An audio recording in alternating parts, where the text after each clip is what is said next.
Ciao cari Veneti, anche mi piace fare un comparativo del mito del re Artù con la storia dei Veneti. Vuole questo è bel che questo libro, che è il libro scritto da Piero Favero, il titolo è in inglese, King Arthur's Tribe, an Anthropology of the Veneti. È un libro che te parla proprio di sta roba di zontare il mito venetego, il mito dei Veneti antichi, quel mito del re Artù. E ora ho fatto una interpretazione, una svelta interpretazione, che non posso dire che sia una roba giusta, che sia una roba che te può credere in tutto, ma è un'interpretazione mia. Viene del mito Avalon, che è una parola che viene del celtico Aval, che vuol dire po'. Era massa comune nel mito del re Artù l'esistenza della dea mare. Penso che potrebbe essere anche la dea Reitia,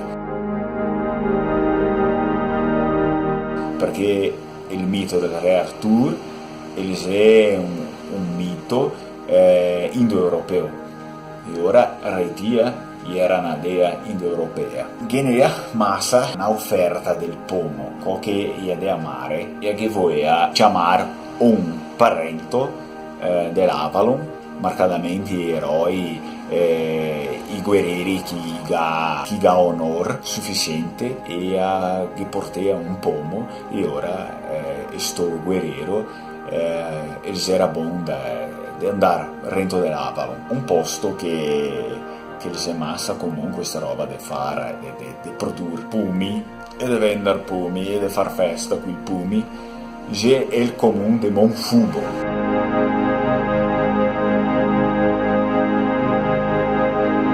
Dopo ho visto che c'è da Rente e altro comune che si chiama Asolo.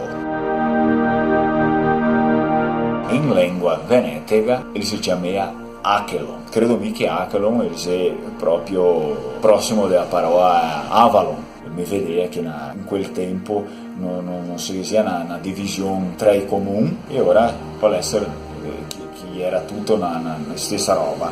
E per fine anche abbiamo il mito di Excalibur, una spada che è persa al rento dell'acqua. E uno dei culti più famosi dei Veneti antichi era proprio quel che metteva la spada al rento dell'acqua.